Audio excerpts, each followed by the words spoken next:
యెషయా పుస్తకం 6వ అధ్యాయం 2వ వచన భాగాన్ని చదువుదాం. ఆయనకు పైగా శరాపులు నిలిచి ఉన్నారు, ఒక్కొక్కరికి 6 రెక్కలు ఉన్నాయి. ప్రతివాడు 2 రెక్కలతో మోకాన్ని, 2 కాళ్ళను కప్పుకొనుచు 2 ఎగురుతా ఉండెను. జాగ్రత్త వినండి, దేవదూతల గురించి ఒక చక్కని వివరణ మనం అధ్యయనం చేస్తూ ఉన్నాం.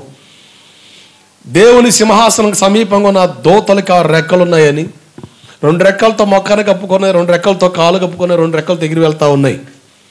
మొఖాన్ని ఎందుకు కప్పుకున్నాయి అంటే మనం కనబడకూడదు, దేవుడు కనబడాలి. కాళ్ళు ఎందుకు కప్పబడ్డాయి? మన ఇష్టం కాదు, దేవుని ఇష్టం జరిగించాలి. 2 రెక్కలతో ఎగిరి వెళ్తున్నాయి. ఒకరోజు మనం కూడా మధ్యాకాశానికి కరబోర శబ్దం వినబడినప్పుడు పక్షి రాజుల వలె రెక్కలు దాల్చి ఎగిరి వెళ్ళిపోతాము. దేవుడికి మహిమ కలుగునగాక. ఎగిరి వెళ్ళిపోవాలంటే బలం కావాలి. ఏ బలం? తింటే వచ్చే బలం కాదు, తాగితే వచ్చే బలం కాదు, తిరిగితే వచ్చే బలం కాదు, తిరిగి వచ్చే బలం కాదు. ఇది ఆత్మ సంబంధమైన బలం. ఎస్తేరు పుస్తకం 10వ అధ్యాయం 2-3 వచనాల్లో బైబిల్ సెలవిస్తుంది మొర్దెకై బలమును గురించి అని. సంసోను బలమును గురించి అంటే మాట్లాడే పని లేదు. బలాఢ్యుడు, నాజీరు చేయబడిన వ్యక్తి కనుక ఒక సామాన్యమైన వ్యక్తి కోసం దేవుడు అన్నాడు మొర్దెకై బలమును గురించి అని. ఎవరి మొర్దెకై? చెరపట్టబడ్డ యూదుడని, బెన్యామీను గోత్రికుడని మనం అధ్యయనం చేసాం. ఎస్తేరు పుస్తకం 2వ అధ్యాయం 21-22 వచనాల్లో మనం చూసాం. ఒక చిన్న సమాచారం జారవేయడం వలన, తన నమ్మకత్వాన్ని కనపరచడం వలన రాజు ప్రాణాలు భద్రపరచబడ్డాయని నమ్మకస్తుడిగా కనబడుతున్నాడని మనం చూస్తున్నాం. సామెతల పుస్తకం 28-20 ప్రకారంగా నమ్మకస్తుని బిడ్డైన దీవెనలు అని బైబిల్ చెబుతుంది. ఏ విషయాలు నమ్మకం ఉండాలి? పౌలు గారు అంటున్నారు అన్ని విషయాల్లో నమ్మకం ఉండాలి తిమోతి అని. మీ ఆత్మీయ క్షేమం కొరకు 5 విషయాలు మీ ఎదురు తీసుకొచ్చాను. ఒక విశ్వాసి దేవుని ఎదురు నమ్మకంగా ఉండాలని. రెండవదిగా నీ రక్షణ కొరకు దేవుడు ఒక సేవకుని వాడుకుంటాడు. దైవజనుడు, ఆత్మీయ తండ్రి, ఆత్మీయ నాయకుడు, సంఘ కాపరి, సేవకుని ఎదుట నమ్మకంగా ఉండాలి. రక్షింపబడి మనల్ని గాల్లో వదిలేయలేదు. ఒక పూటకూలు వాని ఇంటికి చేర్చినట్లుగా ఒక సహవాసంలోకి చేర్చాడు. మనం వెళ్ళే సంఘంలో నమ్మకస్తులు మనం ఉండాలి. అలాగే మనం వెళ్ళే సహవాసంలో ఏదో ఒక పరిచర్య, సేవకుల ప్రోత్సాహం బట్టో, దేవుని ప్రేరణ బట్టో, నీ ఇష్టాన్ని బట్టో ఏదో ఒక పరిచర్లు ఇన్వాల్వ్ అవుతావు. నువ్వు చేసే పరిచర్లో నమ్మకస్తులుగా ఉండాలి. 5వదిగా మన జీవనం కొరకు దేవుడు డబ్బులు ఇస్తున్నాడు. ఇది నా కష్టం, ఇది నా సంపాదన అన్న వ్యక్తి నష్టానికి గురైపోతాడు, నాశనం అయిపోతాడు. ఇది దేవుడిచ్చింది, దేవుడు దయలో పొందాను అన్న వ్యక్తులు వర్ధిల్లుతారు. అంటే మన కష్టార్జితం దేవుడు ఇస్తున్నాడు. డబ్బుల గురించి మనం లెక్క చెప్పాలి. మరలా చెబుతున్నాను, మనకు దేవుడిచ్చే ప్రతి పైసా లెక్క చెప్పాలి. మర్చిపోకండి. సేవకులైన మేమే కాదు, ప్రతి వ్యక్తి భూమి మీద, ఆరిన నేల మీద డబ్బు సంపాదించే వ్యక్తి ఎవ్వరు లేరనడానికి లేదు. ప్రతి వ్యక్తికి డబ్బు అవసరం కనుక డబ్బులు లేకుండా మనం జీవనం చేయలేము. ఆ డబ్బులు ఇస్తుంది దేవుడు. ఆ డబ్బులు ఖర్చు పెట్టే విషయంలో కూడా జ్ఞానం కలిగి ఉండాలి. డబ్బుల విషయంలో కూడా నమ్మకస్తులు ఉండాలి అని బైబిల్ సెలవిస్తుంది. 4వ సందర్భాన్ని మనం చూస్తున్నాం, పరిచర్లో నమ్మకస్తులుగా ఉండాలి అని. బైబిల్లో భక్తజనం మనకు కనబడుతున్నారు. మోషే నాయకత్వంలో అహరోను చూసాం, మోషే గారి నాయకత్వంలో యెహోషువను చూసాం, ఏలియా గారి నాయకత్వంలో ఎలీషా గారిని చూసాం, ఎలీషా గారి నాయకత్వంలో అపనమ్మకస్తుడైన గెహాజీని చూసాం. క్రొత్త నిబంధనలో చూస్తే పౌలు గారి దగ్గర చాలామంది ఉన్నప్పటికీ నా ప్రియ కుమారుడు, నా ప్రియమైన వాడు, నిజ కుమారుడు అని తిమోతిని గురించి పలుమార్లు ప్రస్తావన మనం చూసాం. తిమోతి గారి గురించిన వివరాలు మనం చాలా చక్కగా అధ్యయనం చేసాం. రెండవదిగా ఇప్పుడు సేవలో బలపడతా సేవకులుగా తీర్చిదిద్దే వాళ్ళు నమ్మకస్తులుగా ఉంటే ఏ స్థాయిలోకి వస్తారో చెప్పాను. మరి పరిచర్లో పాలు పొందే అవకాశం విశ్వాసులకు కూడా ఉంది కదా. సంఘానికి వచ్చే ప్రతి వ్యక్తి పరిచర్లో పాలు పొందవచ్చు, దేవుని సేవలో పాలు పొందవచ్చు, దేవుని సేవ చేయవచ్చు. మనందరం దేవుని సేవ చేయాలి. దేవుడికి స్తోత్రం కలుగునుగాక. మనందరం ఏం చేయాలి? దేవుని సేవ చేయాలి. మనందరి బాధ్యత దేవుని సేవ చేయాలి, దేవుని సేవ చేయాలి. రక్షించబడిన ప్రతి వ్యక్తి దేవుని పనిలో ఉండాలి. దేవుని పనిలో సహకారంగా, దేవుని పనిలో నీ వంతుగా ఉండాలి. నువ్వు దేవుని సేవలో పాలి భాగస్తుడు అవ్వాలి. చూడండి, ఇర్మియా పుస్తకం 33:22 చదవాలి. ఇర్మియా పుస్తకం 33:22. నా సేవకుడైన దావీదు సంతానము నాకు పరిచర్య చేయు లేవీయులు. జాగ్రత్తనండి, నాకు పరిచర్య చేసే లేవీయులు అంటే దేవుని పనిలో పాలు పొందే అవకాశం ప్రతి ఒక్కరికి ఉంది. మనందరం దేవుని సేవ చేయాలి. మనందరికీ దేవుని సేవ పట్ల స్పృహ కలిగి మనం ఉండాలి. రక్షించబడిన ప్రతి వ్యక్తి, దేవుని మందిరకు వచ్చే ప్రతి వ్యక్తి దేవుని పనిలో పాలు పొందాలి. దాంట్లో సందేహం లేదు. అది బాధ్యత అంతే. అది ఒత్తిడి చేస్తే వచ్చేది కాదు, బాధ్యత, నీ వంతు అంతే. జాగ్రత్తనండి, సేవలో 2 భాగాలు ఉన్నాయి. బలిపీఠం మీద జరిగే పరిచర్య, బలిపీఠం కింద జరిగే పరిచర్య. బలిపీఠం మీద జరిగే పరిచర్యకు ప్రతిష్ఠితుడు, అభిషక్తుడు, ఎర్రపరచబడిన వ్యక్తి ఉంటాడు, దైవజనుడు. ఇప్పుడు ఈ దైవజనుడు ఒక్కడే చేయాలంటే కష్టం. ప్రత్యక్ష గుడారంలోనైనా, ఇప్పుడు మందిర సేవల్లోనైనా పాస్టర్ గారు ఒక్కడే చేయడం కష్టం. డ్రమ్ ఆయన కొట్టి, ఆయన ఊడ్చి, ఆయన సాపులు వేసి, పరదాలు వేసి, కుర్చీలు వేసి, ఇవన్నీ ఒక్క వ్యక్తే చేయలేడు. కనుక వాటిలో విశ్వాసులు వంతుగా నిలబడి దేవుని పనిలో భుజం కాస్తే దేవుని పని బలంగా జరుగుద్ది. దేవుడికి స్తోత్రం కలుగునుగాక. హల్లెలూయా. బలిపీఠం కింద జరిగే పరిచర్యలో ప్రతి వ్యక్తి పాలు పొందే అవకాశం ఉంది. ఇప్పుడు బలిపీఠం మీద నిలబడి మాట్లాడడానికి ఒక నియమం, ఒక క్రమం దేవుడు పెట్టాడు. దేవుని మాటలు చెప్పే అవకాశం ప్రతి ఒక్కరికి దేవుడు ఇచ్చాడు. నీకు సువార్త భారం ఉందనుకోండి, ఊరు వెళ్ళి దేవుడి మాటలు చెప్పు. యేసు ప్రభు గురించి చెప్పు. నన్ను దేవుడు రక్షించాడయ్యా, దేవుడు నన్ను స్వస్థపరిచాడయ్యా, ప్రభు నమ్ముకొని సువార్త చేయి. కరపత్రాలు పంచిపెట్టు. అయ్యా నేను కూడా వస్తానయ్యా, అయ్యా సరే మాది గోవిందపురం పలానా సహవాసం, అయ్యా రా, నువ్వు ఎప్పుడు వచ్చినా నేను రెడీ. నువ్వు ఏ సంఘానికి వెళ్ళపోతే, కొత్తగా రక్షణలోకి వచ్చిన వ్యక్తి అయితే సహవాసంలో నడిపించు, తప్పేం కాదు. సంఘానికి అప్పగించు. ఇప్పుడు గొర్రెలు పిల్లలు పెడతాయా, కాపర పెడతాడా? ఏమండి, గొర్రెలు కాసేవాళ్ళు. ఇప్పుడు గొర్రె ఈనుతుంది అనుకోండి, అమ్మా అమ్మా అంటావా? ఏంటంటే గొర్రె ఈనుతుందయ్యా, అందుకని నొప్పులు, అందుకని అయ్యి నాకు వస్తున్నాయి, అది ఈను, దాని సౌండ్ నువ్వు చేస్తావా? చేయవుగా. జాగ్రత్తనండి, పుష్టి కలిగిన ప్రతి గొర్రె ఈనుద్ది. దేవుడికి స్తోత్రం కలుగునుగాక. గొడ్డుబోద్దు ఈనుద్దా? ఏందో అంటే ప్రతి ఒక్కరూ నూతన ఆత్మల సంపాదనలో మీ వంతు బాధ్యత వహించాలి.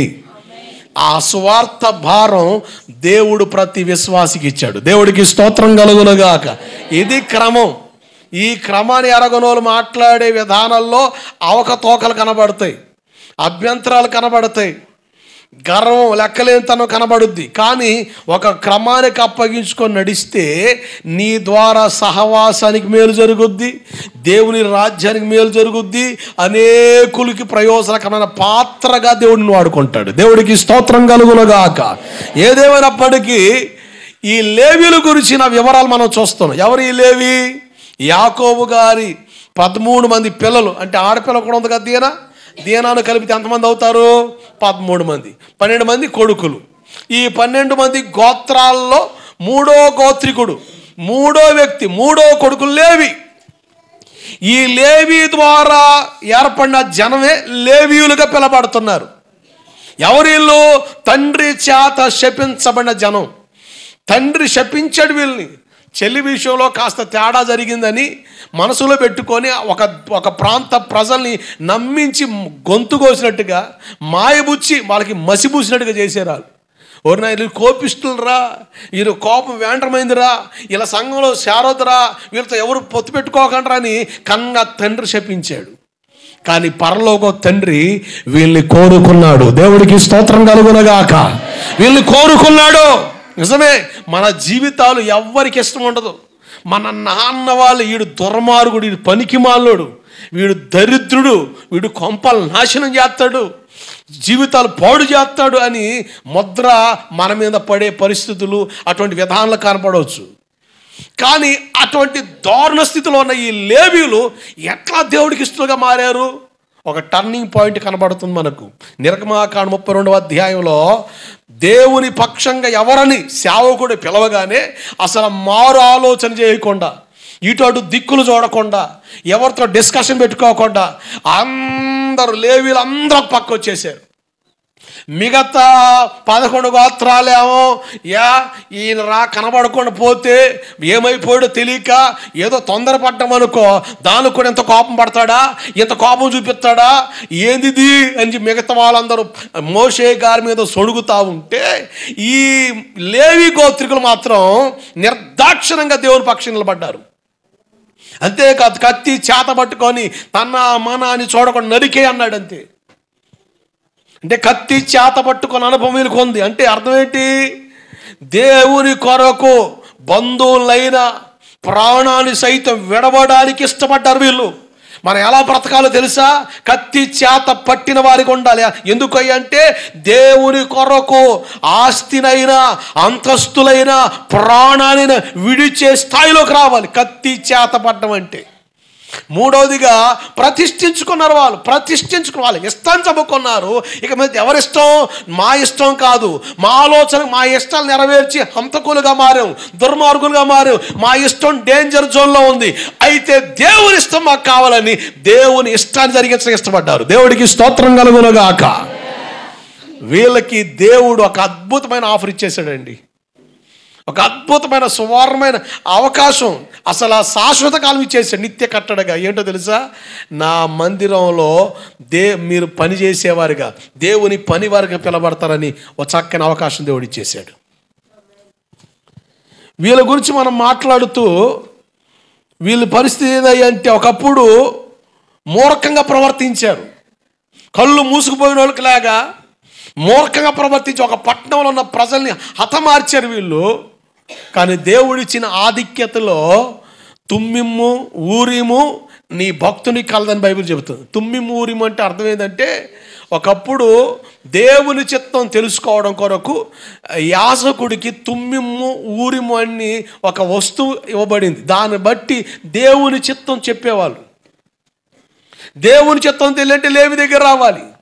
అంటే వీళ్ళ మనోనేత్రాలు ఏం చేయబడ్డాయి? వెలిగించబడ్డాయి. మనోనేత్రాలు వెలిగించబడిన జనంగా కనబడుతున్నారు. దేవుడికి స్తోత్రం కలుగునుగాక. 2 కొరింథీ పత్రిక 4:4 యుగ సంబంధ దేవత మనోనేత్రాలను గుడ్డితనం కలుగు చేసినందున సువార్త ప్రకాశం అర్థం కావట్లేదు బైబిల్ సెలవిస్తుంది. జాగ్రత్తలు పిల్లారా, మనోనేత్రాలు తెరవబడాలి. యెషయా పాస్టర్ గారు మనోనేత్రాలు తెరబడ్డాయి. యెషయా పుస్తకం 6వ అధ్యాయం మీరు చదివితే 1వ వచన బాగా చదవండి త్వరగా. యెషయా పుస్తకం 6:1 మృతి పొందిన సంవత్సరమున అత్యున్నత సింహాసనమున ప్రభు ఆసీనుడై ఉండుట నేను చూచాను. కనులు తెరబడ్డాయి. మన కళ్ళకి ఏమున్నాయట? అపోస్తుల కార్యంలోకి రండి. 9వ అధ్యాయంలో ఒక మాట ఉంది.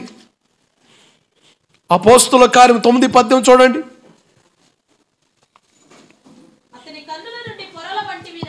అతని కన్నుల్లో నుండి పొరల వంటివి రాలగా. జాగ్రత్తలండి, ఆత్మనేత్రాలు తెరవ. కొంతమందికి కొన్ని పొరలు ఉన్నాయి, కొన్ని పొరలు కమ్ముకున్నాయి. అందుకనే దేవుని చూడలేకపోతున్నాం. దేవుని మందిరంలోకి వచ్చినప్పుడు ఎవరు కనబడాలి? నీకు ఎవరు కనబడాలి? నేను అంటాను, దేవుని మందిరానికి దేవుడు కోసమే నువ్వు రావాలంతే. దేవుడికి స్తోత్రం కలుగునుగాక. హల్లెలూయా. పాట మాట తర్వాత సంగతి. అది ఫస్ట్ ఎవరి కోసం రావాలా? పాస్టర్ గారి కోసమా? నీ పక్కింటి వాళ్ళ కోసమా? ఎవరి కోసం రావాలి? నేను వెళ్ళే దేవుడి కోసం అంటే అనుకున్న వాళ్ళు. ఉదాహరణకి చెబుతున్నా, చర్చిలకు వచ్చే వాళ్ళు ఎట్లా ఉంటారంటే, బాగుంటే పర్లే, కొంచెం తేడా పడింది అనుకోండి, అప్పుడు దాకా కలిసి మెలిసి బాయి బాయి హాయి హాయి అంట అసలు జిగిడి దోస్తులు లేకుంటారు, మంచిగా ఉంటారు, ప్రేమగా ఉంటారు. ఎక్కడో తేడా పడుద్ది, అదేమో రచ్చ అవుద్ది. ఇద్దరు ఒకే చర్చికి వస్తారు, ఒకళ్ళు ఆగుతారు. ఎందుకు రావట్లేదు? వస్తే నాకు చర్చికి రాబోద్ది కావట్లేదండి. ఎవరు వస్తే నాకు, వాడు వస్తే చర్చికి రాబోద్ది కావట్లేదు నాకు. వాడి కోసం రమ్మంటున్నాను నిన్ను. ఎవరి కోసం వస్తున్నావు నువ్వు? ఎవరి కోసం వస్తున్నావు? చూసేవా తేడా జరుగుతుంది. సైతాన్ గడి అంత మాయ చేస్తున్నాడు. మనుషులు కదా, కాస్త బలహీనమైన మనసులు, చాలా సున్నితమైన మనస్తత్వం అని మన హృదయాన్ని బలపరుచుకోవాలి. నేను వెళ్ళేది నా దేవుని కోసం. దేవుడికి స్తోత్రం కలుగునుగాక. హల్లెలూయా. ఈరోజు ఈ చర్చిల మీద కూడా రాజకీయ రంగులు పూసేస్తున్నారు. ఏం పూసేస్తున్నారు? ఏమండి, అస్సలు అస్సలు అస్సలు దానికి తావు లేదు ఇక్కడ.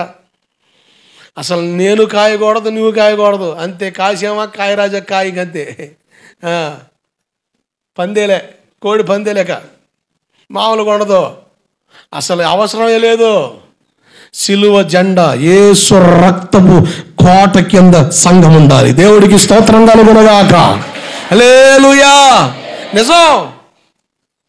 ఓకే, ఏమైనా సమస్యలు వచ్చినానుకోండి, మన పరిస్థితులు అయ్యే కనుక చెప్తున్నా, సందర్భం వచ్చింది కనుక, పార్టీ సమస్య వచ్చింది అనుకుందాం.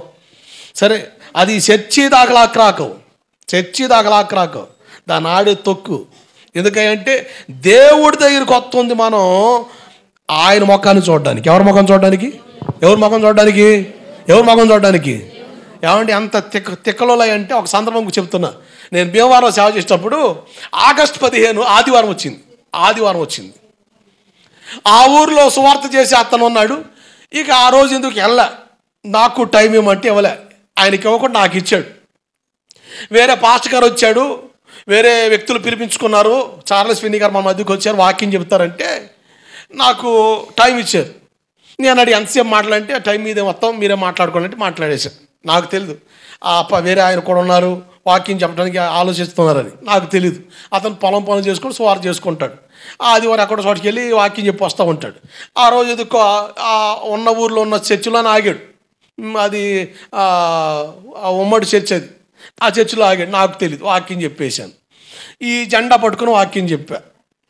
అతను ఈ జెండా అసలు ఏమంటే జాతీయ జెండాకి ఉంటుందా? అసలు ఎంత తెక్కల మందయ్య అంటే నాకు భలే నవ్వు వచ్చింది. నేను జాతీయ జెండా పట్టుకొని ఈ రంగులకి అర్థాలు చెప్పుకుంటూ వాక్యం చెప్పా. అంటాడు, అది పలానా పార్టీ జెండా, అది ఆ పార్టీ చూపించాడు. అది డెడ్ అయింది కానీ చెప్తున్నా. కాంగ్రెస్ పార్టీ జెండా కూడా ఎట్టగా ఉంటుందిగా. ఏమన్నాడు, అది ఆ జెండా. అరే దరిద్రుడా, ఏముంది అక్కడ, ఇది కనపడతలే అంటే ఎంతటి అజ్ఞాన ప్రజలు ఉన్నారో క్రైస్తవ పాలెల్లో. మూర్ఖంగా ఆలోచించేవాళ్ళు. అంటే వాస్తవా కాదా అంటే అంతమంది వచ్చారు కదా. నేను అందరి ముందు పట్టుకొని ఆ జెండా పట్టుకొని ఆగస్టు 15 రోజు ఇదిగో స్వాతంత్రం వచ్చిందని నేను వాక్యం చెబితే దాని పార్టీకి తగలేసాడంటే అసలు ఎంత దరిద్రుడై ఉండాలా. ఏమండి, అష్టనిష్ట దరిద్రులు ఉంటున్నారండి. చెబుతున్న జాగ్రత్తనండి. ఎవరు కనబడాలా? ఇప్పుడు పరలోకంలో ఒక మందిరం ఉంది. ఏముంది పరలోకంలో? పరలోకంలో మందిరం ఉంది. ఆ మందిరంలో జరుగుతున్న ఆ కార్యక్రమాలన్నీ యాసిడీస్గా భూలోకంలో జరగాలి. దేవుడికి స్తోత్రం కలుగునుగాక. నీ చిత్తమే పరలోకంలో నీ చిత్తం నెరవేరినట్లు భూమి మీద కూడా. అంటే పరలోకంలో ఏముంది? దేవుని మందిరం ఉందండి. దేవుని మందిరంలో ఏ సేవ అయితే జరుగుతుందో అదే సేవ నమూనా దేవుడు మోషే గారికి చూపించాడు. దేవుడికి స్తోత్రం కలుగునుగాక. హల్లెలూయా. కనుక మందిరంలో మా సొంత ఆలోచనలు, సొంత వ్యవహారాలు, సొంత తతంగాలు కుదరవు. ఇవి దేవుని రాజ్యాన్ని కట్టలేవు, ప్రజల్ని కట్టలేవు. ప్రజలకు కానీ దేవునికి కానీ ఉపయోగం లేని సేవ నిరుపయోగం, అవసరం లేదు. అంటే పరలోకంలో కూడా దేవుని మందిరం ఉంది. అక్కడ ఎలా ఆరాధన జరుగుతుందో భూమి మీద కూడా యాక్యురేట్గా అలాగే జరగాలి. దేవుడికి స్తోత్రం కలుగునుగాక. ఇప్పుడు నీ కనులు తెరపడ్డాయి అనుకోండి, పరలోకం ఎలా ఆరాధన జరుగుతుందో ఈ అధ్యాయం నీకు అర్థమైతే నీకు కొన్ని విషయాలు అర్థమవుతాయి. అక్కడ ఒకే కుర్చీలు కనబడుతున్నాయా? సింహాసనం ఒకటా 4-5 కనబడుతున్నాయా? చెప్పండి, ఏం కనబడుతున్నాయి? ఒకటే కనబడుతుంది. జాగ్రత్తనండి. ఆయన ఒక్కడే ఆరాధనకు యోగ్యుడు. ఆమేన్. దేవుడు ఒక్కడే ఆరాధనకు యోగ్యుడు. ఈ ఘనత మహిమ ఆయనకు తప్ప ఎవరికి చెందకూడదు. మొదటి స్థానం ఎవరిది? దేవుడు. నేను అంటాను, దేవుని ముఖం చూడడానికి రా. అసలు పాస్టర్ గారి ముఖం కూడా పక్కన పెట్టు, దేవుడి ముఖం చూడడానికి రా. దేవుడు ముఖ్యం అండి. మందిరానికి వచ్చే మనకెవరు ముఖ్యం? దేవుడు ముఖ్యం. మా కుల సంఘంలో అండి, ఏ సంఘం అట? మా కుల సంఘంలో అండి మా కులానికి అంటే కులానికి ఒక చర్చి కట్టేస్తున్నాం మనం. తెలివితేటలు చూపించి మన కులపోల సంఘం ఇది ఏంటి, నేనంట కుల సంఘాలు పరలోకం పో. అర్థమైందా? మేము మనుషులు మాయ చేసి కులాల్ని ఆధారం చేసుకొని సంఘాలు కట్టామనుకో, జిందాబాద్ జిందాబాద్ ఏడే అవి ఆడకూడదు. దాకెళ్ళం. అర్థమైందా? కుల సంఘాలు లేవు. సమస్త జనులకు ప్రార్థనా మందిరం. ఆమేన్. సమస్త జనులు అంటే మనుషులు కల్పించిన ఎన్ని కులాలైతే ఉన్నాయో, ఎన్ని మతాలైతే ఉన్నాయో వాళ్ళందరికీ దేవుని మందిరం ప్రార్థనా మందిరం. దేవుడికి స్తోత్రం కలుగునగాక. పలానా కులానికే పలానా మందిరం అని చెప్పలే ఆయన, పలానా వర్గానికి అని చెప్పలే, యూదులకి అనలే, రూబేయులకి అనలే, పలానా గోత్రానికి అనలే, సమస్త జనులు 6 నేల మీద ఉన్న ప్రతి జనాంగానికి ఆయన మందిరం ప్రార్థన మందిరం అంతే. దేవుడికి స్తోత్రం కలుగునగాక. కుల మత తారతమ్యాలు మందిరంలో లేవు. కారణం ఏంటంటే ఆయన అందరికీ దేవుడై ఉన్నాడు. బెత్లెహేము భూమధ్య భాగంలో ఉంది. ఎక్కడ ఉంది బెత్లెహేము? యేసు ప్రభువు ఎందుకు బెత్లెహేములో పుట్టాడు? భూమధ్య భాగం, అది సెంటర్. ఇప్పుడు ఎవరైనా వ్యాపారం చేసేవాడు మూలలో పెట్టుకుంటాడా, సెంటర్లో పెట్టుకుంటాడా? సెంటర్లో పెడితే నలుగురు తెలితే వ్యాపారం 4 కాలాలు బాగుంటుందని ఎవడన్నా 1 రూపాయి ఎక్కువైనా అక్కడ అద్దె తీసుకొని పెట్టుకునేది సెంటర్లో. ఎందుకు? సెంటర్ అయితే అందరికి తెలుస్తుంది. అదే మూలలో పెట్టుకుంటేనో ఏడో సందులో పెట్టుకుంటేనో ఎవడు తెలుస్తుందండి? కష్టం కదా. అందుకని ఆయన అందరికీ రక్షకుడు గనక, లోక రక్షకుడు గనక సెంటర్లో పుట్టాడు. దేవుడికి స్తోత్రం కలుగునుగాక. సెంటర్ అంటే గోవిందపురం సెంటర్ అనుకున్నావు. నేను భూమధ్య సెంటర్ మాట్లాడుతా. అర్థమైందా? భూమధ్య భాగం ఏంది? బెత్లెహేము. అందుకని అక్కడ పుట్టాడు. అంటే ఆయన అందరికీ దేవుడు, కొందరికి కాదు, అందరికీ దేవుడు. ఎవరికి ముఖ్యం? దేవుని సన్నిధిలో ఎవరికి ముఖ్యం? దేవుడికే ముఖ్యం. దేవుడికే మొదటి స్థానం ఇవ్వాలంతే. దేవుడికి దక్కాలంతే. మనుషులకు కానీ, సంస్థలకు కానీ, వ్యవస్థలకు కానీ దేనికి ఆ మొదటి స్థానం దక్కకూడదు. ఎవరికి దక్కాలి అంటే దేవుడికి. అంటే దేవుని మందిరంలో దేవుడే ప్రథముడుగా ఉండాలి. దేవుడికి స్తోత్రం కలుగునుగాక. హల్లెలూయా. మత్తయి సువార్త 21వ అధ్యాయం 12-13 వచనాలు మీరు చూస్తే కొన్ని మందిరాల్లో వ్యాపారాలు జరుగుతున్నాయి. ఏం జరుగుతున్నాయి? వ్యాపారాలు జరుగుతున్నాయి. నేనేం విమర్శించట్లేదు. ఆల్రెడీ ఆ సేవకులు కూడా మొత్తుకొని చెప్తారు, ఎడతారు. కానీ మనం ఎనవంగా తిరణాలు చేస్తాం. ఏం చేస్తాం? తెక్కలో తిరణాలకి వెళ్తే వాక్యం జరుగుతుంటే ఈ బైబిల్ ఎంత అండి, కోటం అయ్యేదాకా దాన్ని తిప్పి చూస్తాడండి. ఏంటి మళ్ళీ ఇది ఈ చీర అట్ట పెట్టుకోలేకపోతాం. ఇప్పుడు సున్నీలు వచ్చినాయి, అసలు మామూలు కాదు. మా షట్టలు మామూలు చేయట్లే, సున్నీలు అన్నమాట. ఇక ఫంక్షన్లకి ఆ సున్నీయే, ఎవడు చచ్చిపోయిన ఆ సున్నీయే, పాతనికి ఆ సున్నీయే, ఊరికి ఆ సున్నీయే. ఇక మళ్ళీ ఏందో మళ్ళీ విచిత్రం తయారయ్యారండో, మూతుకు గుట్ట కడుతున్నారట. వామ్మో, ముంచే రకాలు ఇట్టే చేసేదమ్మా, అట్టుండకండి.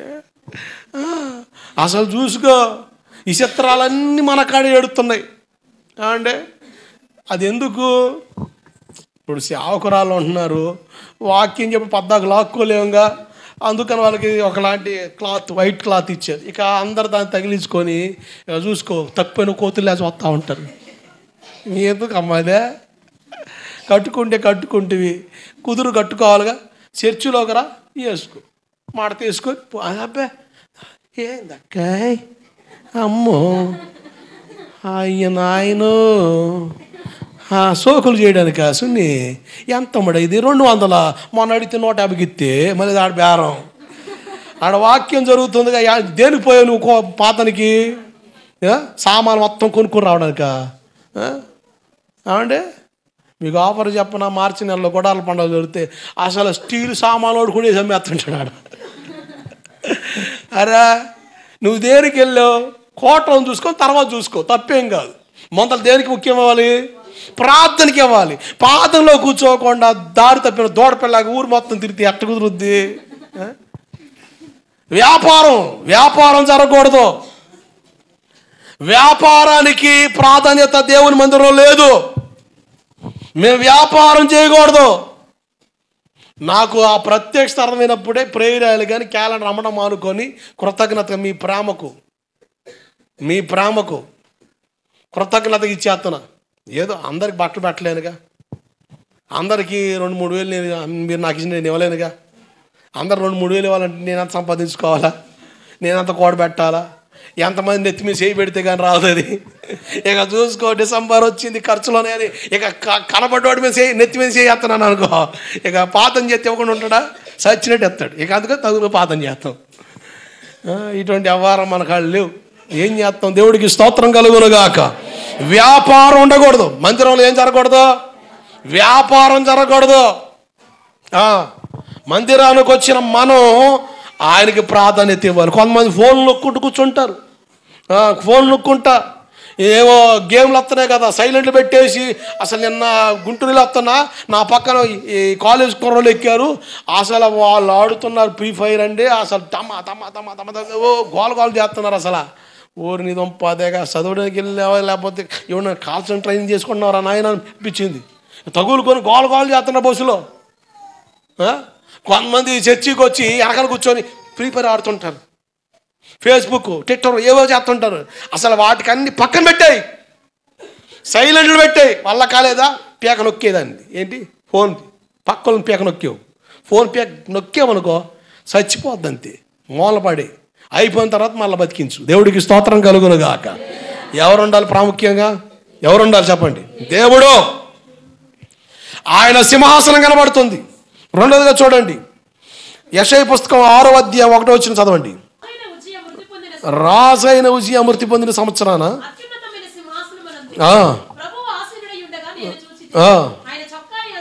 ఆయన చొక్కా అంచులు దేవాలయము నిండుకొని. అంటే ఆయన వస్త్రం ఉంది. ఏముంది? ఇప్పుడు ఈ మందిరం మీద ఏముండాలి? ఈ మందిర ఆవరణ మీద ఏముండాలి? దేవుని వస్త్రం. వస్త్రం అంటే ప్రభావం. ఏంటి చెప్పండి? ఆయన ఒక చోటకి వెళ్తూ ఉంటే రక్తస్రావ స్త్రీ, నలుగురితో చెప్తే బాగోదు, అప్పటికే భయంకర వాసన కొడుతుంది, రక్తస్రావం అవుతుంది, అసలు శరీరంలో రక్తం అంతా పోతుంది, సన్నబడిపోయింది, వైద్యులను ఆశ్రయించింది, ఆస్తి అమ్ముకుంది, డబ్బులు పెట్టింది, రోగం కుదురుకాలే, కొర ప్రాణాలతో పడి ఉంది, యేసు ప్రవర్తన ఉంది. ఆయన వస్త్రాన్ని ముట్టుకున్నా చాలనుకొని వెళ్ళి ఆయన వస్త్రాన్ని ముట్టుకోగానే బాగుపడింది. ఈయన అంటాడు, నా ప్రభావం పోయింది అంటాడు. ఏమంటాడు? నా ప్రభావం పోయింది, నన్ను ముట్టింది ఎవరంటాడు? అంటే వస్త్రం ప్రభావం. దేవుని మందిరం మీద ఏముండాలి? దేవుని ప్రభావం ఏముండాలి చెప్పండి? మనుషుల ప్రభావం ఉండకూడదు. కొన్ని సంఘాల్లో మనుషుల ప్రభావాలు ఉంటాయి. ఎవరి ప్రభావం? మనుషుల ప్రభావం ఉంటుంది. మనుషుల ప్రభావం, వాళ్ళ ఒత్తిడి ఉంటుంది అన్నమాట. పాస్టరా టయాన్ని ముగించాలా, ఒక్క 5 నిమిషాలు లేట్ అయినా వదిలిపెట్టేది లేదు, మార్చేస్తాం, మాకు అనుకూలం నువ్వు ఉంటేనే. అంటే మనుషుల ప్రభావం. మనుషుల ప్రభావం కొన్ని సంఘాల్లో కనబడుతుంటుంది. కొన్ని సంఘాల్లో రాజకీయ ప్రభావం, కొన్ని సంఘాల్లో కుల ప్రభావం, కొన్ని సంఘాల్లో వర్గ ప్రభావం, రకరకాల ప్రభావాలు మందిరాల్లో కనబడుతున్నాయి. దేవుని ప్రభావం లేదు. ఏలీ కోడలు కుమారుడు కంటూ మోకాల మీద పడి ఇకబోదు అంది. ఇకబోదు అంటే దేవుని ప్రభావము వెళ్ళిపోయింది. సంఘం మీద ఏముండాలి? దేవుని ప్రభావం. ఇప్పుడు మనం ఆరాధిస్తున్నాం కదా, ఆయన వస్త్రపు చెంగు ఉంటుంది. ఏముంటుంది? ఆయన వస్త్రపు చెంగు. ఆయన ప్రభావం దేవుని మందిరం మీద ఉంటే శోర కార్యాలు దేవుడు జరిగిస్తాడు. దేవుడికి స్తోత్రం కలుగునుగాక. హల్లెలూయా. జాగ్రత్త. ఒకటేమో ఆయనే ప్రముఖుడు, ఆయనకొక్కడికే సింహాసనం, ఆయన ఒక్కడే ఆరాధించబడాలి, ఆయనకొక్కడికే ప్రాధాన్యత. మరి దేనికి ప్రాధాన్యత ఉండకూడదు. 2, మందిరం మీద ఏముంది? దేవుని ప్రభావం. ఆయన వస్త్రం ఉంది, వస్త్రపు చెంగు. వస్త్రపు చెంగు ఉండాలి. అంటే ఆయన ప్రభావం దేవుని మందిరం మీద ఉంటే మనం ప్రభావితం చెందుతాం. దేవుడికి స్తోత్రం కలుగునుగాక. హల్లెలూయా. 3వ కారణం చూడండి, యెషయా పుస్తకం 6:4. యెషయా పుస్తకం 6వ అధ్యాయం 4వ వచనం.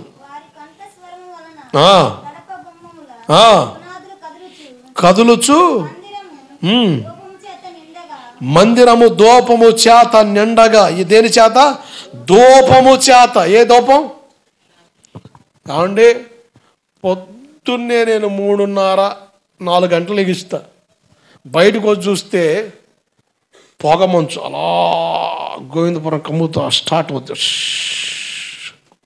ఈ టైంకల్ ఏమైపోయేది? నిన్న ఎట్టుందండి, మొన్న ఈరోజు ఎట్టుంది?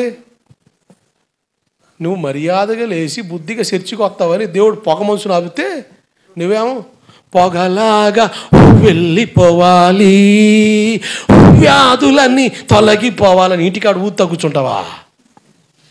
ఏమంటే పొగ మంచు ఉందా? రాత్రి ప్రార్థన చేసావా? నేను కంగారు పడ్డానండి. పొగ మంచు మనకు అసలు దొరికింది సందు. అసలు పనికి వెళ్ళడానికి పొగ మంచు మనల్ని ఆపదు, ప్రయాణాలు పొగ మంచు ఆపదు, ప్రార్థనకి మాత్రం ఆపేస్తుంది. ప్రార్థనకి మాత్రం ఏం చేస్తుంది? పొగ మంచు ఆపేస్తుంది అంతే. అసలు యాక్సిడెంట్ జరిగిపోతాయి. వామో అడుగు తీసి అడిగేస్తే ఎవరెవరు గుద్దుకుంటామా అని ఇంట్లోనే ఉంటాం. ఏందమ్మా పాదరాలు తెల్లారుజాము మంచు ఎత్తపడిందండి. నిజమా? మరి పంచన పోతివే, పొలం పోతివే, అప్పుడు అబ్బే కరుక్కొని పోతాం. ఆదివారం వస్తే పొగ మంచు ఆపేసింది నిన్ను. ఇటువంటి బిడ్డలు కూడా ఉంటారని ప్రార్థన చేశానండి. దేవుడు దయ తెలిసాడు. దేవుడికి స్తోత్రం కలుగునుగాక. 29, 30, 31 కూడా దయ తెలిసిన ఆయన. హల్లెలూయా. ఇక ఆయనే నా దిక్కు. ఎట్ట ఉంటుందో నువ్వు ఎట చూస్తానో తెలుసా? నాకు తిరుగులేదు, నీకు దిక్కు లేదురా. నాకు తిరుగులేదు, నీకు దిక్కు లేదు అన్నట్టు చూస్తాను. వీళ్ళు అట చూడకండి. మీ మేలు కొరకేగా సేవకుడిని దేవుడు పెట్టింది. దేవుని సన్నిధిలో మనం ఉంటే మనకు ఆశీర్వాదం. ఎవరికి ఆశీర్వాదం? ఎవరికండి చెప్పండి? దేవుని మందిరానికి రాకుండా ఏది మనల్ని ఆపకుండాను గాక. ఆశ్చర్యం, మనం ఆపేస్తాం. ఏది మనల్ని ఆపదండి, మనం ఆపేస్తాం. వచ్చే వారం వెళ్దాంలే పేణమా, ఓ పేణమా ముసుగు అనకే, వచ్చే వారం పోదాంలేవే అని. అబ్బా నిన్ను ఏది ఆపదు, నువ్వే ఆపేసుకుంటావు. నేనంట నీకు నువ్వు ఆపుకోవద్దు, నిలదొక్కో. దోమం చేత ఏమైంది? మందిరం నింపబడింది. దోమం అంటే ప్రార్థన. చెప్పండి, ఏం చెప్పండి? ప్రార్థన అంటే మందిరం ఏమనబడాలి? చెప్పండి, ప్రార్థన. బైబిల్లో ఉంది. ఇదిగో నా మందిరం వాక్య మందిరం అన్నాడా? ఆరాధన మందిరం అన్నాడా? స్తుతుల మందిరం అన్నాడు? ఏమన్నాడు? ప్రార్థనా మందిరం. ఏమనబడాలి? ప్రార్థనలు వినబడాలి. దేవుని సన్నిధికి వచ్చి ఏం చేయాలి? మనం గొరక పెట్టాలా, మొర పెట్టాలా? కొంతమంది గురు పెడుతున్నారు మొర పెట్టకుండా. దేవుని సన్నిధికి వచ్చి మందిరంలో మొరపెట్టు, మంచం మీద గొరకబెట్టు. మనంతా రివర్సు. మందిరంలో గొరకేస్తావు, మంచం మీద మొరేస్తా. అమ్మమ్మ వేసే నిద్రపడతలేదు, అమ్మమ్మ వేసే నిద్రపడతలేదు. అబ్బాయి ఏం భక్తుడు అయ్యా. మంచం మీద పడి దొర్లాడితే నిద్ర పట్టక అమ్మమ్మ వేసే ఎడితే అమ్మమ్మ వేసే. ఆడ మంచం మీద పడి మొర పెట్టక మందిరంలో మొరపెట్టు, మంచం మీద గొరకబెట్టు. రివర్స్ చేయక తేడా పడుద్ది, మనంత రివర్స్ అవుతుంది. దేవుని మందిరం దేనికి ఆధారం? ప్రార్థన మందిరం. దేవుడికి స్తోత్రం కలుగునుగాక. ఆయన పేరేం పేరండి? జగదహీరుడా? ఎడ చూస్తున్నారు చూడండి. ఆయన పేరేం పేరు చెప్పండి సార్. అసలు పేరేం చెప్పండి? ఏం పేరండి? ప్రార్థన ఆలకించువాడు. కీర్తనలు 61, 65 ఒకటో వచనం. కీర్తనలు 65:1 ఏంటి? ప్రార్థన ఆలకించువాడా సర్వజనుల యొద్దకు వస్తారు. ఆయన ప్రార్థన ఆలకించేవాడండి. ఆమేన్ అనువాడు చెప్పు సంగతులేమనగా. ఆయన పేరేం పేరు? ఆమేన్ అంటే అర్థం ఏంటి? అనండి ఒకసారి, అందరూ అనండి. కొంతమంది ప్రార్థన చేసి సడన్గా ఆమేన్ అంటే అర్థం కాక నేను చెప్పాలి ఆమేన్. ఏందో మరి సడన్గా బ్రేక్ వేసి ఏంది నాకు అర్థం కాదు. యేసునామములో అడుగుతున్నావు తండ్రి, ఇక మన పలకాలు ఆమేనని. ఆమె పలకదండి. అక్కడ దాకా వచ్చింది టికెట్, ఆడ దిగిపోద్ది మనిషి. ఆమేన్ అనాలి. ఏమనాలి? ఆమేన్ అనువాడా. ఆమేన్ అంటే జరుగునుగాక. ఆమేన్ అన్న పదానికి బలం అది. ఆయన ఆమేన్ అన్నాడా, జరుగుతుంది. మనం ప్రార్థన చేసి ప్రభా పొగమంచు పడుతుందయ్యా, ఆదివారం అయ్యా, బిడ్డలు ఇబ్బంది పడతారయ్యా, అసలే మంచు ఆపేసింది డైలాగులు చెప్తారయ్యా, వాళ్ళకి నేను సమాధానం చెప్పలే, కాముకు చూడాలి వాళ్ళ మొఖాలయ్యా, కృప చూపయ్య అంటే ఆయన రాత్రి ఆమెన్ అన్నాడు అంతే. అదేంటి పోయిందో అర్థం కాలే. దేవుడికి స్తోత్రం కలుగునుగాక. ఆమెన్ అంటే జరుగునుగాక అని అర్థం. ఆయన పేరు ఆమెన్ అన్నవాడు. దేవుని మందిరంకు వచ్చి ఏం చేయాలి? నువ్వు ప్రార్థన చేయి, నీ అవసరాల కొరకు ప్రార్థన చేయి. చాలా మంది ప్రార్థన చేయట్లేదండి. దేవుని మందిరానికి వచ్చి మనస్ఫూర్తిగా ప్రార్థన చేయి, దేవుడు కార్యాలు చేస్తాడు. దేవుని మందిరానికి వచ్చి కాముకి వెళ్ళిపోయావనుకో ఉపయోగం ఏంటి? అన్యుడు చూడండి, గుడికి వెళ్ళాడు అనుకోండి, అతగాడు పని ఏముండదు. తెచ్చిన ప్రసాదం పూజారి గారి చేతులు పెడతాడు, అంతా ఆయన చేసుకుంటాడు. ఇంకంతే, లాస్ట్లో అయిపోయింది స్వాహాన కానీ అంటాడు, ప్రసాదం తీసుకుంటాడు, దండం పెట్టుకుంటాడు, వెళ్ళిపోతాడు. Easiest method. కానీ దేవుడు అంటున్నాడు. అందుకని సామెత పుట్టిందేంటి? దేవుడు వరం ఇచ్చిన పూజారి. చెప్పండి, దేవుడు వరం ఇచ్చిన పూజారి. ఈ డైలాలు పలకుండా ఉండడానికి నువ్వు ప్రార్థన చేసావు అనుకో, పూజారితో పని ఉంది నీకు. దేవుడికి స్తోత్రం కలుగునుగాక. హల్లెలూయా. ప్రార్థనలకి నీ ప్రార్థన దేవుడు అంటాడు. నువ్వు ప్రార్థన చేయాలి. దేవుని మందిరం ఏమి వినబడాలి? ప్రార్థన వినబడాలి, ప్రార్థన వినబడాలి, ప్రార్థన వినబడాలి. ఇది ప్రార్థనా మందిరం. ఏ మందిరం? ప్రార్థనా మందిరం. ప్రార్థన చేస్తే నీ సమస్యలు పోతాయి, నీ పరిస్థితులు మారుతాయి. దేవుని సన్నిధిలో ప్రార్థన చేసే అనుభవం మనకు ఉండాలి. 4వదిగా చూడండి, అదే యెషయా పుస్తకం 6:4. అంటే యెషయా పాస్టర్ గారి కన్నులు తెరబడగా ఓ చక్కని సరైన ఆరాధన క్రమాన్ని యెషయా పాస్టర్ గారి దేవుడు చూపిస్తున్నాడు. వారి కంఠ స్వరం వల్ల గడప కొమ్ముల పునాదులు కదులుచు. గాన ప్రతిగానాలు ఏం చేస్తున్నారు వాళ్ళు? చెప్పండి. వాళ్ళ స్వరం వల్ల గడప కొమ్ముల పునాదులు ఏమవుతున్నాయి? మనం మెదులుచుంటిమి. గడప కొమ్ములు పునాదులు నో కదులుడ్స్, మనం బహుగా మెదులుడ్స్. ఎప్పుడు ముగెత్తాడో నిలబెట్టాడు. భారతదేశమా మొదలుపెట్టాడు. భారతదేశం కాడి నుంచి గోవిందపురంకి ఎప్పుడు వస్తాడో అన్నట్టు చూస్తాను. నేను ఆల్రెడీ గోవిందపురం ఉండి దేశం కోసం ప్రార్థన చేస్తున్నా. నువ్వు అటు పెట్టి చూస్తావు వెరైటీగా. ఏమంటే వాళ్ళు స్తుతి గానాలు చేస్తుంటే గడప కొమ్ముల పునాదులు ఏం చేస్తున్నాయి? కదులుచున్నాయి. నేనంట చర్చికి వచ్చి మోగముద్దులా కూర్చొనేవాళ్ళు. ఏంది గోలా, ఊరూరు ఏంది గోలా, అసలు ఏంది గోలా, అసలు ఏంది ఇది, ఆ చప్పట్లు కొట్టడం ఏంటి, ఆ పాటలు ఏంటి? ఏమండి, క్రికెట్ స్టేడియంలో కూర్చున్నవాడు కూర్చున్న కాడ నుండి లేచి వచ్చేంతవరకు ఎట్టా వేసి వస్తుంటే వాడిని ఏమంటావు నువ్వు? ఈడేందిరా టికెట్ కొనుక్కొని వచ్చి ఎడబెడి చూస్తాడేంది? అరే ధోని కొడితే సిక్సర్,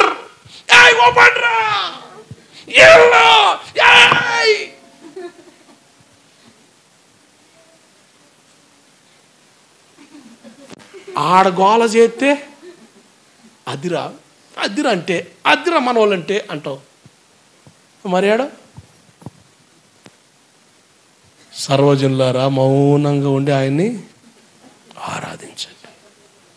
యెహోవా సన్నిధిని వణకండి. చలి కనుక వణుకుతాం, చెప్పే పని లేదు. ఆయన భయంకరుడు కనుక వణకండి. ఏం వణకమంటే వణుకుతూ ఏం మాట్లాడక మోగముద్దులా అట్టుండు. మరి పరలోకం అట్టుందా? గాన ప్రతి గానాలతో చెప్పండి, వాటి కంఠ స్వరముల ధ్వనులతో గడప కొమ్ముల పునాదులు అదురుచున్నాయి. దేవుడికి స్తోత్రం కలుగునగాక. ఆరాధన చేయాలా? ఏం చేయాలా? ఏం చేయాలా? ఆరాధన చేయవద్దా? ఆరాధన చేసిన ఎట్లా చేయాలా?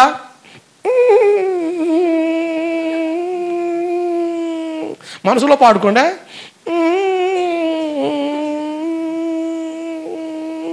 అన్ని లోపలే చేసేసుకోండి, బయటికి రానివ్వకండి. వాళ్ళు చప్పట్లు సౌండ్లు వస్తాయి. యాడ నుంచి బయలుదేరారా నాయన? ఇది ఎక్కడ ఆరాధన రా స్వామి? పరలోకం ఎట్లా చేస్తున్నారు వాళ్ళు? నేనంట వీళ్ళు పరలోకంలో ఉండరండి. వీళ్ళు పరలోకంలో ఉండరు. ఎక్కడ నీకు అలవాట్లేదుగా, చప్పట్లు కొట్ట అలవాట్లేదు, దేవుని కొరకు స్వరమెత్తి హల్లెలూయా హల్లెలూయా అంటే అలవట్లేదు, అరిచేవాళ్ళు చూస్తుంటాం. ఏంది గోలని? మరి పరలోకంలో గోల ఏమండి? పనికిమాల స్థలాల్లో గోల చేస్తే కమ్మగా ఉంటుందా? ఏమండి? పనికిమాల స్థలాల్లో గోల చేస్తే కమ్మగా సమ్మగా మంచిగా ఉంటుందా?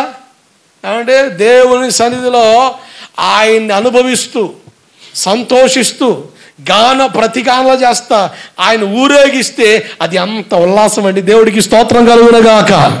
వాళ్ళు ఆరాధిస్తుంటే గడప కొమ్ముల పునాదులు ఏమైనా కదులుతున్నాయి. ఆరాధనలో ఉత్సాహం ఉండాలి, ఉద్రేకం ఉండకూడదు, పౌరుషం ఉండాలి, పొగరు ఉండకూడదు.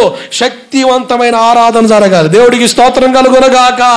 పౌరుషం ఉండాలి కానీ ఉండకూడదు, పనికి మళ్ళీ పొగరు ఉండకూడదు. పొగరు కాదు, పౌరుషం ఉండాలి. పౌరుషం దేవుని ఆరాధించినప్పుడు ఆ శక్తి ఆ బలం అనుభవించాలి. వాళ్ళు ఆరాధిస్తుంటే గడప కొమ్ముల పునాదులు వడికాయి అంటే అంత వడికినాయి అంటే అట్ట చేయబట్టి ఏమండి? మనం ఒకసారి ఇక్కడ గట్టిగా ఆరాధన చేస్తే మా ఇంట్లో గిన్నెలు వాటికి అభిషేకం వస్తుంది ఊగుతుంటాయి. అంటే ఎట్ట ఆరాధన చేస్తే హల్లెలూయా హల్లెలూయా హల్లెలూయా పడతాయా? ఏమండి? ఆరాధన చేస్తే గడప కొమ్ముల పునాదులు అదిరే అంటే ఏ రకమైన ఆరాధన చేసి ఉండాలి చెప్పండి? అందరు ఏకకంఠ స్వరంతో ఆరాధన చేస్తే మనసులంతా ఏకీపిస్తాయి. నిజం. మాడిపోయిన ఆమ్లెట్ ఫేస్ వేసుకొని కూర్చొని అట్టగే చూస్తుంటే అట్టగే ఉంటే ఉరుగు పలుగు లేదు, ఊరుకు దొరమన్నట్టుగా ఉసూరుగా ఒకసారి లేనట్టుగా ఊపిరి లేని ఊరికి బయలుదేరుగా నీ ప్రయాణం చేస్తే ఆడే ఉంటావు. గడప కొమ్ముల పునాదులు అదురుచున్నాయి అంటే శక్తివంతమైన ఆరాధన జరగాలి. దేవుడికి స్తోత్రం కలుగునగాక. స్వరమెత్తి దేవుని ఆరాధించాలి. చప్పట్లతో మన గలముతో స్వరముతో దేవుని ఆరాధించాలి. అటువంటి ఆరాధన పరలోకంలో జరుగుతుంది. 5వ కారణం చూడండి, యెషయా 6:6. యెషయా పుస్తకం 6:6. ఆ శరాపుల్లో ఒకడు అది గదుగు అగ్ని దిగి వస్తుంది. దేవుడికి స్తోత్రం కలుగునగాక. దేవుని మందికి ఏమవుతుంది? అగ్ని. దేవుని అగ్ని దిగి వస్తే మన పాపం కాల్చబడి మనం పరిశుద్ధపరచబడతాం. దేవుని అగ్ని దిగి రావాలి. హల్లెలూయా. దేవుని అగ్ని దిగి రావాలంటే 1 ఆయనే ప్రథముడుగా ఉండాలి, 2 ఆయన ప్రభావం ఉండాలి సంఘంలో, 3 ప్రార్థన ధూపం ఉండాలి, 4 కంఠ స్వరముతో దేవుని గంభీరంగా ఆరాధిస్తూ ఉంటే దేవుని బలమైన అగ్ని, దేవుని బలమైన అభిషేకం దిగిరాగా మన కనబడే ఈ అగ్ని దిగొస్తే కాల్చబడతాం, సమూల నాశనం అవుతాం. కానీ పరిశుద్ధ అగ్ని దిగి వస్తే మనలో ఉన్న పాపం చెత్త చెదారం కాల్చబడి మనం ప్రకాశవంతంగా మారుతాము. హల్లెలూయా. ఇది అడవులు దహించే అగ్ని కాదు, పరిశుద్ధ అగ్ని. అగ్నిది పరిశుద్ధ అగ్ని దిగిరాగా మనం శుద్ధీకరించబడతాం. నేను ఒకరోజు ప్రార్థన చేస్తున్నా దేవుని సన్నిధిలో, ప్రభా మినిస్ట్రీకి ఒక పేరు కావాలి, సహాయం చేయను ఆయనని. హోలీ అనాయింటింగ్ ఫైర్ అన్న పదాలు నా కళ్ళలో కనబడుతున్నాయి. హోలీ అనాయింటింగ్ ఫైర్, ప్రభా ఫైర్ అన్న పదం వదిలేను ఆయన, ప్లేన్గా ఉండే పేరు అని. అరే బాబు ఆ ఫైర్లోనే నీ పరిచయం ఉందరా నాయన. FIRE fire, faith. నీ సేవలో నీవు ప్రకటించే వాక్యం ద్వారా విశ్వాస వీరులు నెలకొల్పబడతారు. ఇంటర్సీడింగ్, విజ్ఞాపన చేసేవారు నీ పరిచయంలో లేపబడతారు. నువ్వు అడుగు పెట్టిన స్థలాల్లో ఉజ్జీవాన్ని చూస్తావు. ఎవాంజలిజం సువార్త నీ ద్వారా వ్యాప్తి చెందుతుంది. FIRE fire. దేవుడికి స్తోత్రం కలుగునుగాక. అప్పుడు ఒప్పుకున్న ఈ పదానికి హోలీ అనాయింటింగ్ ఫైర్ మినిస్ట్రీ పేరు ఒప్పుకోవడానికి దాదాపు కొన్ని వారాలు ప్రార్థనలో కనిపెట్టా. దేవుడిచ్చిన ఆ పదం అయ్యా అగ్ని వద్దు, ఎందుకంటే మా ఏరియాస్లో దహించే అగ్ని, రకరకాల అగ్నిలు ఉన్నాయి. ఆల్రెడీ అగ్నిలు మడుతున్నాయి, వాటి మీద షట్టర్లు వేసి వాళ్ళు చాలా మంది ఉన్నారు. కనుక వద్దు నాయన అని పడిగితే అరే బాబు FIREలోనే ఉందరా నీ పరిచర్య అన్నాడు. మరి పరిశుద్ధ అభిషేకం అంటే నీ పరిచర్యలో చాలామంది పాపములను వాళ్ళు విడుదల పొందుతారు, రక్షించబడతారు, పరిశుద్ధపరచబడతారు, 2 అభిషేకించబడతారు. అంటే సేవ కొరకు తరిఫీ చేయబడే అనుభవాలు నీ పరిచర్యలు నువ్వు చూస్తావు. కనుక ఈ 2 పరిధులు నీ సేవలో జరుగుతాయి. కనుక పరిశుద్ధ అభిషేక అగ్ని పరిచర్య నీ ద్వారా జరుగుద్ది. దేవుడికి స్తోత్రం కలుగునుగాక. హల్లెలూయా. ఎప్పటికీ నేను చేసే ప్రార్థన ఒకటే, పరిశుద్ధ సంఘాన్ని కట్టు. ఈ గోవిందపురంలో కొన్ని సందర్భాలను బట్టి నేను తొలిటి దినాల్లో 2013 ఆ సందర్భాల్లో కొంచెం చాలా గందరగోళం ఉన్నప్పుడు మైండ్ అంతా డిప్రెషన్లోకి వెళ్ళిపోయి దేవుని దగ్గర ఏడ్చా, ఈ ఊరు వదిలిపోతా ప్రభు అని. నేను అడిగా దేవుని దగ్గర ఏడ్చా, ప్రభా ఈ ఊరు వదిలిపోతా ప్రభు అని. ఈ ఊరిలో నువ్వు ఉండమంటే ఉంటా, లేకపోతే వదిలి వెళ్ళిపోతా ప్రభు అని ఏడిస్తే దేవుడు అన్నారు, నువ్వు ధైర్యం తెచ్చుకొని పని చేయి. నువ్వు ధైర్యపడొద్దు, పరిస్థితులు చూసి ఆధారపడొద్దు, ధైర్యం తెచ్చుకొని పని చేయి. నాకు ఒక వాక్య భాగాన్ని కూడా దేవుడు చూపించారు. ధైర్యం తెచ్చుకొని పని చేయి, ధైర్యం తెచ్చుకొని పని చేయి, పరిశుద్ధ సంఘాన్ని కడతానన్నాడు. దేవుడికి స్తోత్రం కలుగునుగాక. ఎప్పటికీ అదే ఆశ. ఎన్ని పోరాటాలు రాని, ఎన్ని సమస్యలు రాని, ఎన్ని ఒత్తిళ్ళు రాని, ఉన్న ఒకే ఒక ఆశ, అంటే కొర్ర ప్రాణాలతో సతగిలి పడి ఒక 2-3 నిమిషాలు చచ్చిపోయే పరిస్థితులు ఉన్నాయరా అన్నప్పటికీ కూడా ఒకటే తప్పన, పరిశుద్ధ సంఘం కట్టబడాలి. ఆమేన్. పరిశుద్ధ సంఘం కట్టబడాలి. నేను మీ అందరి కోసం ఏడ్చే దేవుడు. చాలామంది బాప్తిసం తీసుకొని చర్చికి రావట్లేదు ప్రభువా. చాలామంది పాపంలో దొర్లాడుతున్నారు. కొంతమంది పాపానికి స్నేహితులుగా మారి దేవునికి దూరమై, మీకు దూరమై, సహవాసం దూరమై బొత్తిగా లోక సంబంధంగా మారిపోయినారు ఉన్నారు. కొంతమంది తెలివిగా మందిరానికి వస్తా, పాపంలో జురుతా, మందిరానికి వస్తే ఇట్లా బ్యాలెన్స్కి చేసుకుని వస్తున్నారు. ప్రభా ఈ బాధ నేను తట్టుకోలేకపోతున్నా, ఈ పరిస్థితి నేను చూడలేకపోతున్నా. ప్రభా సంఘం కట్టబడాలి. నవ్వులు పాలకు నన్ను అప్పగించవద్దు, హేళనకు అప్పగించబడవద్దు, తృణీకరించబడిన వాళ్ళని, అయ్యా గేలి చేయబడిన వాడిని ప్రభా నా కొమ్ము ఎత్తువాడు నువ్వే అని దేవుని దగ్గర ఏడ్చిన అనుభవాలు నాకున్నాయి. ఇప్పుడు కూడా అదే ఏడుపు, ఇప్పుడు కూడా అదే ప్రార్థన, ఇప్పుడు కూడా అదే ఆక్రందన. ఏడ్చే దేవుని దగ్గర తృణీకరించబడిన ఆ పాస్ గారి చర్చికి వెళ్ళే వాళ్ళ అని చీపుగా మాట్లాడేవాళ్ళు, చులకనగా మాట్లాడేవాళ్ళు, చులకన చేసి ఆలోచించే వాళ్ళు చాలామంది ఉన్నారు ప్రభు. పరిస్థితులు అలా కొన్ని కనబడుతున్నాయి, అవి కట్టబడాలి. ఆయన కట్టబడాలి ప్రభు అని ఏడుస్తూ ఉంటే ప్రభు నాతో అన్న ఒకే ఒక మాట, నువ్వు ధైర్యం కలిగి ఇక్కడ నిలబడు. వీళ్ళందరినీ ఒక రోజున వీళ్ళ మెడలో వంచి, ఏం వంచి దేవుడు స్పష్టంగా చెప్పాడు, మెడ ఇచ్చి ఏందే రంకెలేసే స్వభావాలు కలిగిన వాళ్ళు కూడా మెడలో వంచి మెడలో విరిచి నీ కాడ కూర్చోబెడతా. వాళ్ళ మెడలు విరించి నా సన్నిధిలో నేను కూర్చోబెడతాను అని దేవుడు చెప్పిన ఆ ఒక్క మాట కొరకు నేను ఆశ కలిగి ఇక్కడ నిలబడ్డా. ఇక్కడ ఆస్తులు సంపాదించుకోవడానికో లేకపోతే ఏదేదో చేయడానికి నాకు ఇక్కడ ఆలోచన అయితే లేదు. కానీ ఉన్న ఒకే ఒక ఆలోచన, మీరు దేవునికి దగ్గర అయిపోవాలంతే. దేవుడికి స్తోత్రం కలుగునగాక. మీరు దైవికంగా కట్టబడాలి. దేని బట్టి నువ్వు అజ్ఞానంగా ప్రవర్తిస్తున్నావో ఆ విషయాల్లోనే దేవుడు తట్టి నీకు మెలకువనిచ్చి సిగ్గు కలిగించి దేవుడిని బయటికి లాగి ఆయన ఎదుట నిలబెట్టడానికి ఇష్టపడుతున్నాడు. దేవుడికి మహిమ కలుగునుగాక. అందుకని నేను ఒక మాట చెప్పేవాడు, ఆ ఆలోచన ఒక పదం గుర్తు పట్టుకొచ్చింది, చెప్తాను నేను. ఏంటో తెలుసా?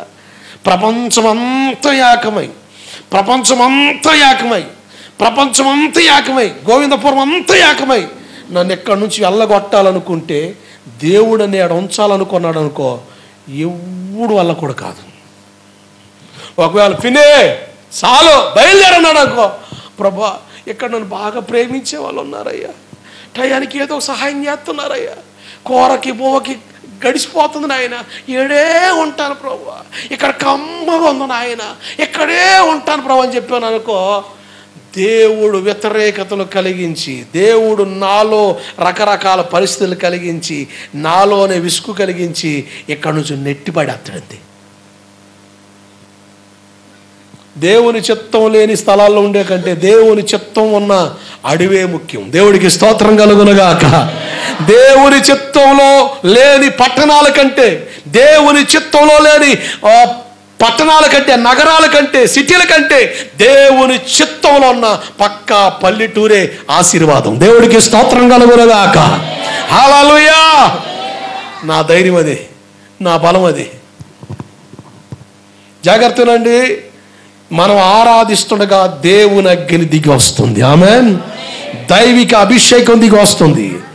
ఎవరైతే దేవునికి ప్రాధాన్యత ఇచ్చి ఆయన ప్రభావం కింద ఉండి ప్రార్థన చేస్తూ ఆరాధిస్తారో ఆ సంఘాల్లోనికి పరిశుద్ధ అగ్ని దిగి వస్తుంది. ఆమేన్. పరిశుద్ధ అగ్ని అంటే లాస్ ఏంజల్స్ కాల్చివేసిన బూడిద చేసిన అగ్గి కాదు, ఆ కారు చిచ్చు కాదు. ఇది పరిశుద్ధ అగ్ని. పరలోకంలో ఆల్రెడీ అగ్ని మండుతా ఉంది, ఒక బలిపీఠం మండుతా ఉంది. ప్రభువా నేను పాపినయ్యా అని పశ్చాత్తాపడి ఎవరు ఏడుస్తారో, ఎవరు మొరపెడతారో వాళ్ళని కాల్చి శుద్ధీకరించడానికి పరిశుద్ధ అగ్ని పరలోక బలిపీఠం దిగి వస్తుంది. హల్లెలూయా. పరలోక అభిషేకం దిగి వస్తుంది. 6వ కారణం చూస్తే యెషయా పుస్తకం 6వ అధ్యాయం 8వ వచనం. యెషయా 6:8. దేవుని స్వరం వినబడుతుంది. ఏం వినబడుతుంది? ఏం వినబడుతుంది? దేవుని స్వరం వినబడే స్థలం ఏది చెప్పండి? అది మందిరం. దేవుని స్వరం వినబడే మందిరం స్థలం ఇది. దేవుని స్వరం వినబడే స్థలం ఇది. దేవుని స్వరం వినబడితే దేవుడితో మాట్లాడే స్థలం. మీరు బైబిల్ చూడండి. మిమ్మల్ని దర్శించడానికి, మీతో మాట్లాడడానికి నేను ఏర్పాటు చేసుకున్న స్థలం ప్రత్యక్ష గుడారం. ఇప్పుడు దేవుని మందిరం. దేవుని మందిరంలో దేవుని స్వరం వినబడాలి. మనుషుల స్వరాలు కాదు, రకరకాల స్వరాలు కాదు. దేవుని స్వరం ఒక్కటే వినబడునుగాక. ఈ పరిశుద్ధ అభిషేక అగ్ని పరిచర్య మందిరంలో దేవుని స్వరం వినబడునుగాక. దేవుని స్వరం వినబడుద్ది. ఆరాధిస్తుండగా, ప్రార్థిస్తుండగా, దేవుని ప్రభావం దిగిరాగా, దేవుడే ముఖ్యుడై ఉండగా దేవుని అగ్ని దిగి రావడమే కాదు, దేవుని స్వరం వినబడుద్ది. దేవుని స్వరం వినబడుద్ది. దేవుని స్వరం వినబడితే మన పరిస్థితులన్నీ మార్చబడిపోతాయి.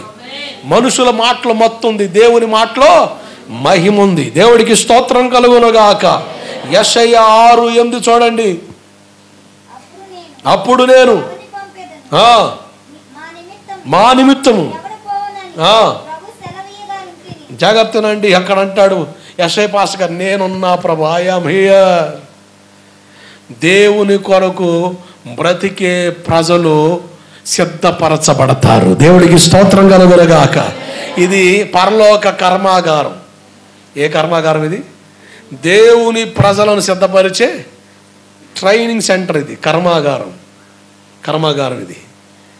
దేవుని కొరకు ప్రభువా నేను I am here pray lord, నేనున్నా ప్రభు అని కేక వేస్తున్న యెషయా పాస్టర్ గారు. దేవుని స్వరం వినబడితే, అగ్ని దిగి వస్తే, ఆరాధిస్తే, ప్రార్థిస్తే, ప్రభావం ఉంటే, దేవుడే ప్రత్యక్షమైతే ప్రజలు గుండెలు బాదుకుంటూ చెబుతారు, నేనున్నా ప్రభువా, నేనున్నా. ఈ పాపిష్టి లోకంలో, ఈ గోవిందపురంలో నీ కొరకు నేనున్నా ప్రభా, నీ కొరకు నేనున్నా నాయన, నేనొక్కడే ఉన్నా ప్రభా అని నువ్వు ఏలియాలా చెప్పొచ్చు, ఎలాగని చెప్పొచ్చు. నువ్వు చెప్పే మాట అంటే నేను నీ కొరకు బ్రతుకుతానయ్యా, నాకు నువ్వు కావాలి ప్రభా అని పట్టే పిచ్చొకటే దేవుడు పిచ్చే. దేవుడికి స్తోత్రం కలుగునుగాక. హల్లెలూయా. అగ్నిమయమై నాలో నివసించుటకు నా దేహంలో యోగ్యత లేదు. అగ్నిమయమై నాలో నివసించుటకు నా దేహంలో యోగ్యత లేదు. దహించితివి నిలచితివి, దహించితివి నిలచితివి. కృపయే నిలిపినది, దయయే స్థిరపరచినది. కృపయే నిలిపినది, దయయే దయయే స్థిరపరచినది.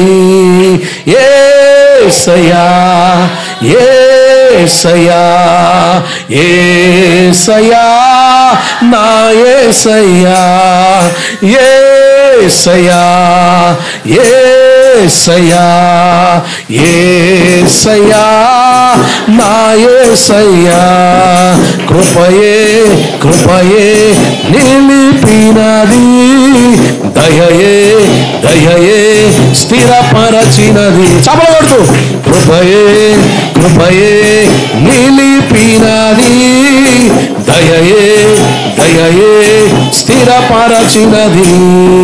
యేసయ్యా యేసయ్యా యేసయ్యా నా యేసయ్యా అందరూ యేసయ్యా యేసయ్యా యేసయ్యా నా యేసయ్యా యోగ్యుడను కానయ్య పాత్రుడను కానయ్య నీ సన్నిధిలో పాడమందరం. కృపయే కృపయే నిలిపినది, కృపయే దయయే స్థిరపరచినది. యేసయ్యా యేసయ్యా యేసయ్యా నా యేసయ్యా యేసయ్యా నా యేసయ్యా యోగ్యుడను కానయ్య పాత్రుడను కానయ్య నీ సన్నిధిలో నిలచుటకు, యోగ్యుడను కానయ్య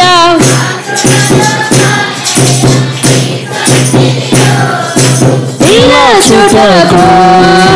యేసయ్యా యేసయ్యా యేసయ్యా నా యేసయ్యా అందరూ యేసయ్యా యేసయ్యా యేసయ్యా నా యేసయ్యా యోగ్యుడను కానయ్య పాత్రుడను కానయ్య నీ సన్నిధిలో.